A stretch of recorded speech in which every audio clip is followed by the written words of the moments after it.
So here we have it, everybody. Here we have it. Hot off the press. Hot off the press. We are now being given a new half spark from the Revival Catalyst NPC. It's apparently there was people that were exploiting.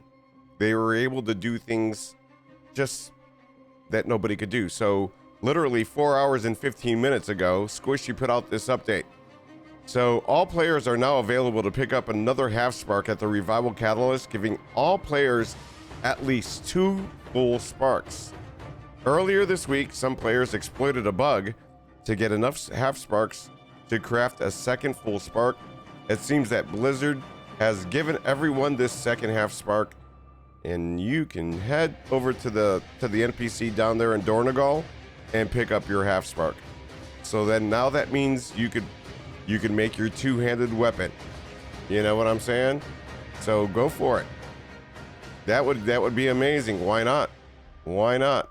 And then, not only that, we have breaking news about more Mythic Plus dungeon nerfs, and this one pertains to Dark Flame Cleft and its casters. This was posted out 2 minutes ago.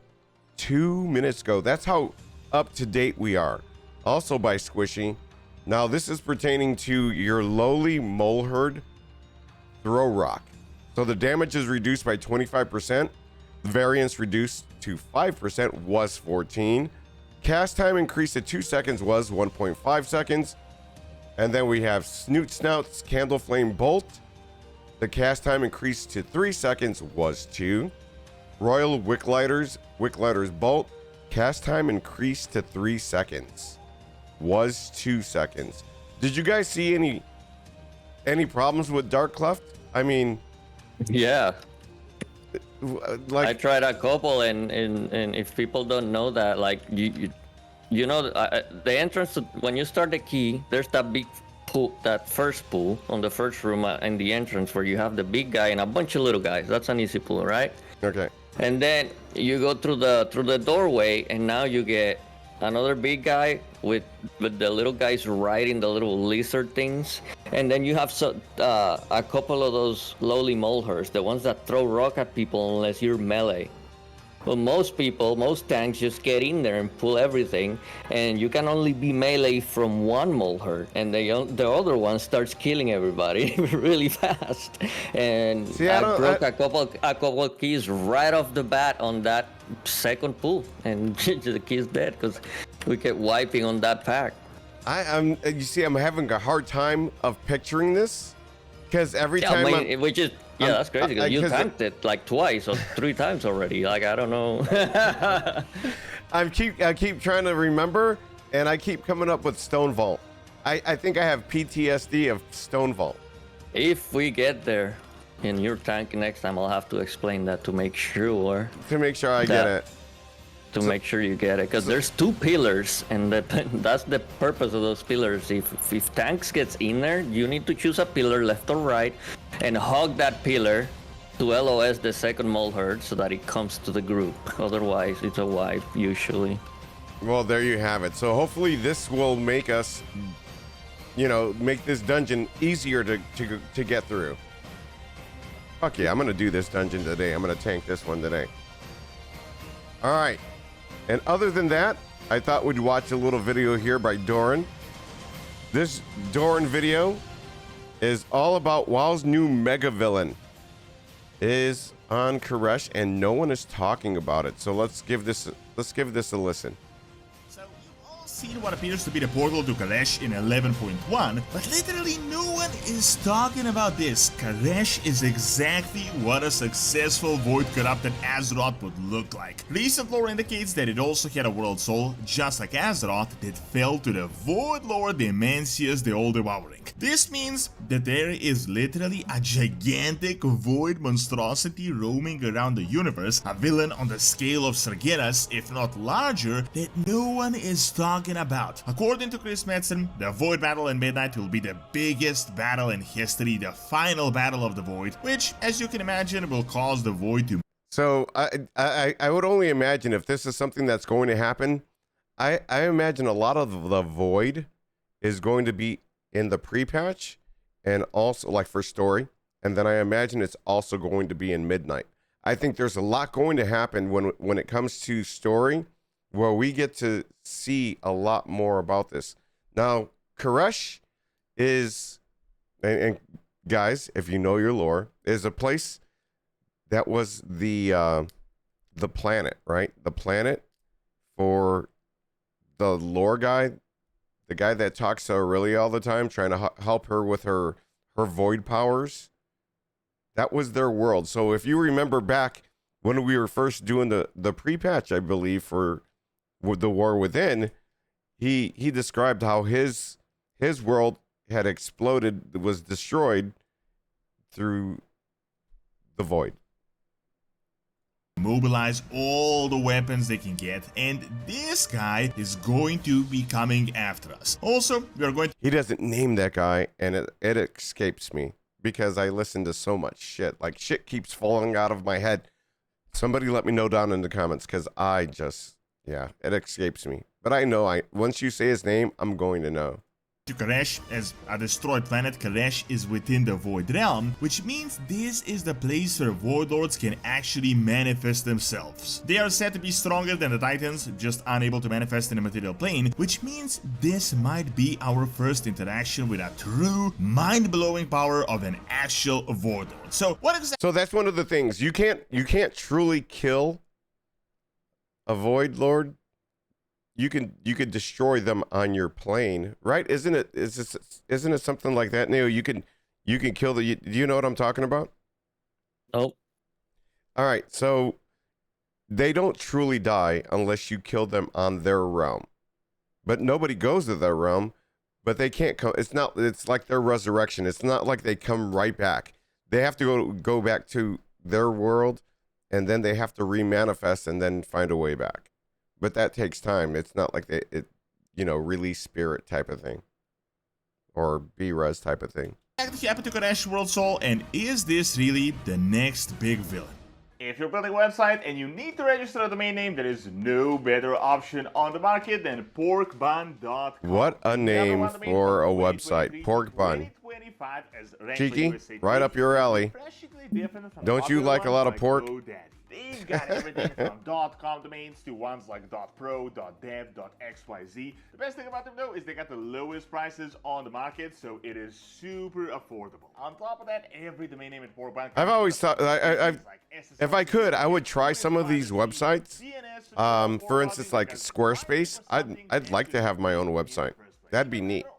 Is backed up by 365 days support available all the time and more 5-star reviews on Trustpilot from real customers than anyone else. The website is also super straightforward and easy to navigate with everything in one place. All in one domain, management tools. With my link in the description and get $1 off and $1 online identity with Porkbun. Get $1 off. They better step that shit up. Get like 3 months free. The name Koresh, especially as the World Soul Saga started, and everyone has really been talking about it recently, but prior to now, where we got what appears to be an actual portal to it, Koresh was really just an obscure lore fact you would find in some random video, like something you got from some random flavor text conversation or from an item in the game. It was like 2 lines worth of lore mentioning who the ethereals are when they were first introduced. However, I'm still waiting for the ethereals to be a playable class, because I think that would be fucking sweet. Based on what they're doing in the World Soul Saga, it really does appear that Koresh is going to be more relevant than ever, and I'm talking like Argus levels of relevance, like key to the entire World Soul Saga. Everyone has been talking about the lore of this planet and how it was destroyed, but I feel like literally no one is talking about the elephant in the room, and that is what happened to the World Soul, and I feel like we're going to find that out very soon, and this will be a big look into the alternate future to set up Midnight, because if we fail this, what will remain of our planet? But even more importantly, that monstrosity could still be an active threat. I'm talking about how this guy could be their main weapon. So the known lore of Koresh is not that robust. Essentially, it was a planet somewhere in ancient history inhabited by an incredibly intelligent race. Now, keep in mind, we know them as the Ethereals right now due to them being known as these astral travelers with no body, but we don't know their actual original name.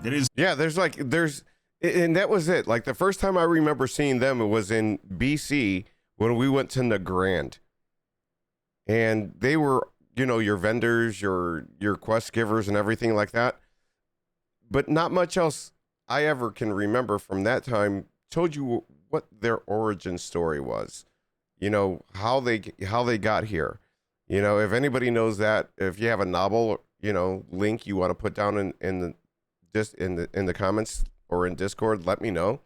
I'd love to hear it because there's not a lot known about them, and they have to seem an interesting backstory. Zero lore right now on what they used to look like and even what their original civilization. Yeah, like what was their original bodies? You know, were they always just this energy wrapped with bandages, or did they have like an actual form? Because they do appear to be humanoids, correct? But are they just energy? Should look like or how it functioned. The only thing we know is that they were super intelligent, a mage-like race similar to the Eredar. Then one day, Dimensius the All-Devouring, one of the powerful Void Lords, decided to invade this planet. Now, this invasion was unlike any other we had personally experienced or heard about, and he bathed the planet in void energies. The Ethereals, of course, as intelligent beings well-versed in magic, resisted and formed a shield, but ultimately this is what caused the explosion and what destroyed their bodies, and this is why right now they're just balls of energy held.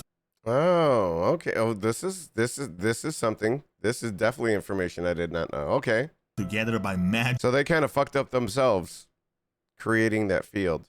Bandages. Now, something I really want to point out though is that all this lore we currently know and that we've known since TBC, but I feel like soon a lot of holes are going to be filled in and we are going to get an actually detailed account on what happened on Karesh, which is going to prepare us for Midnight. For example, we did actually get new context for Karesh in two ways, just in the War Within and even a little bit before. First, Ethereals told us that Karesh started giving the same radiant song that we're getting right now from Azeroth just before the planet was beyond. Right, that's exactly it. When they were about ready, oh my god, Neil.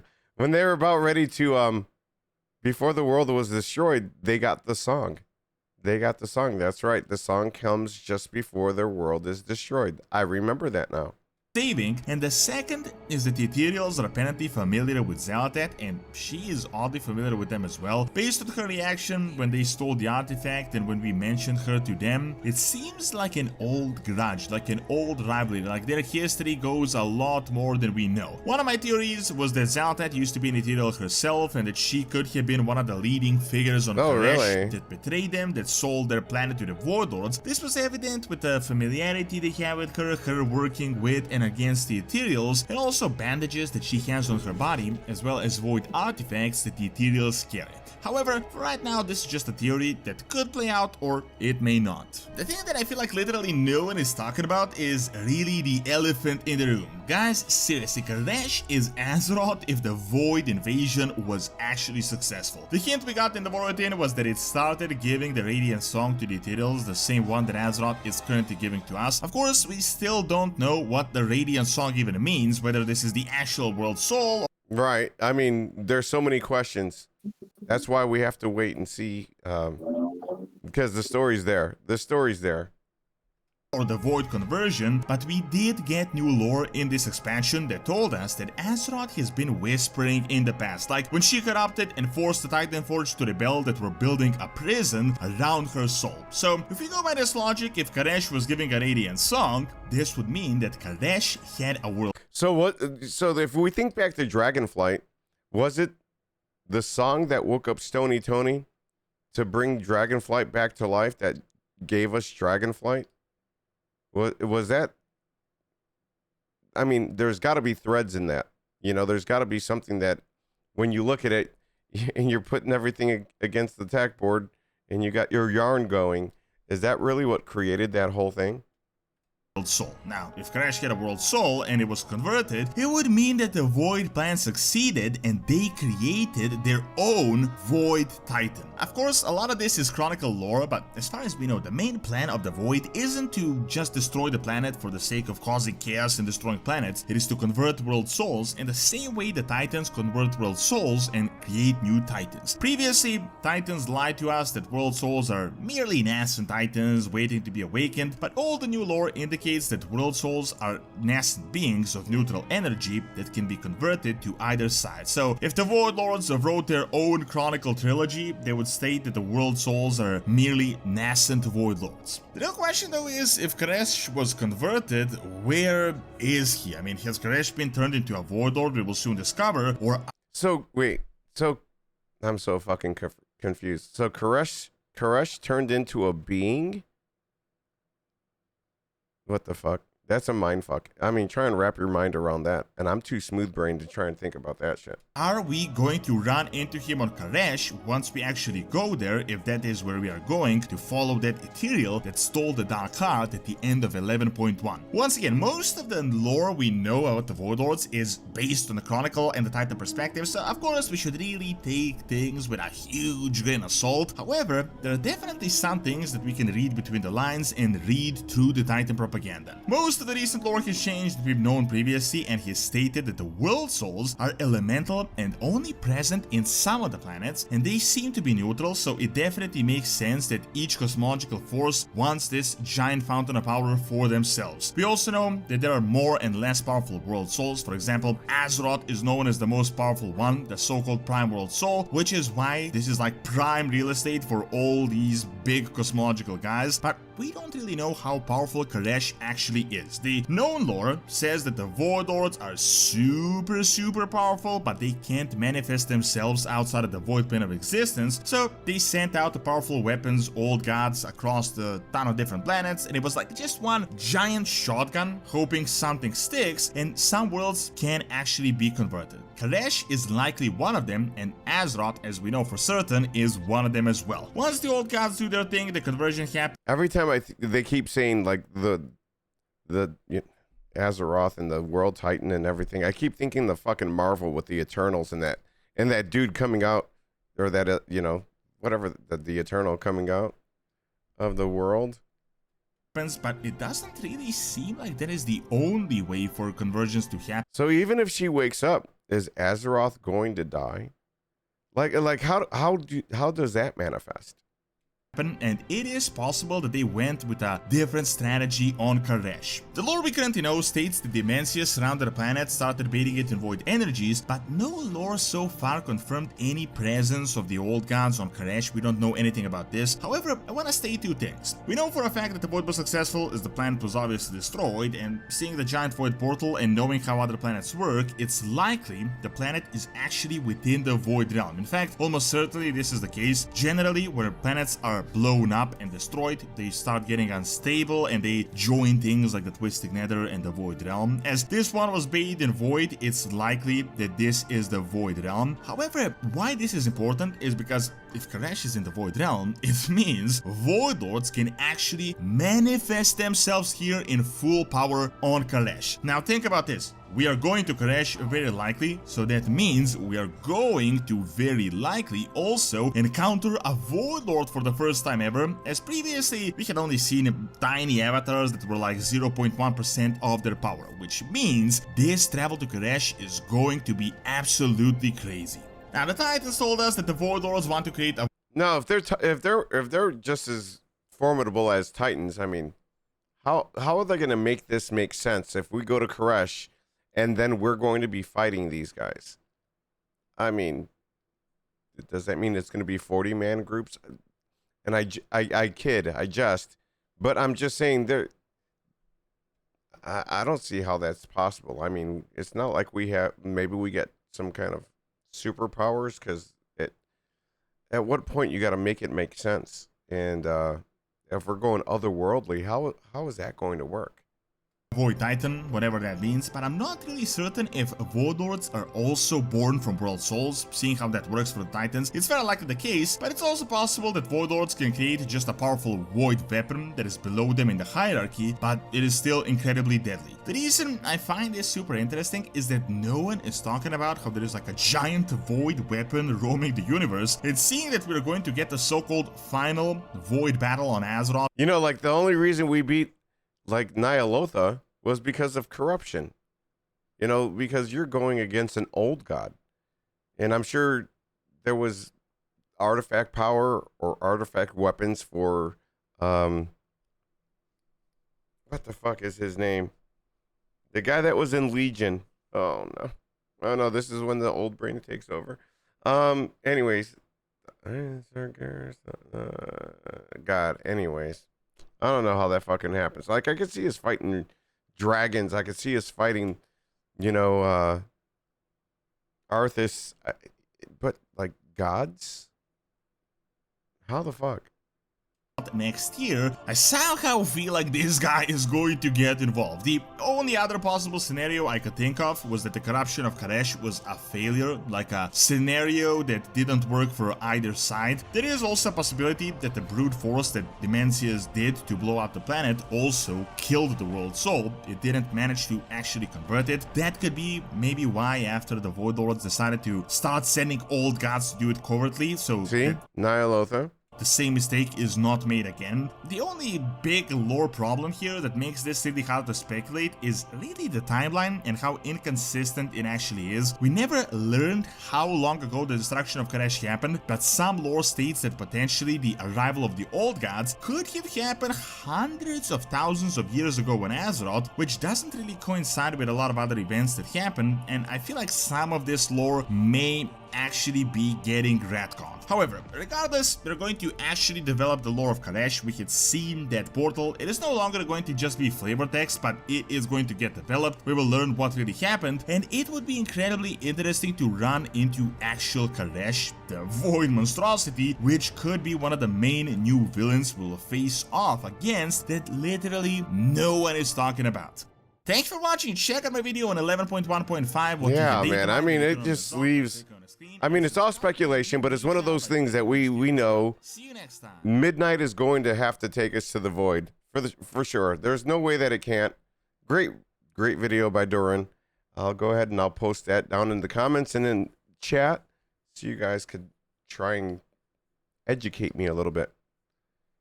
Oh, it looks like a total headache.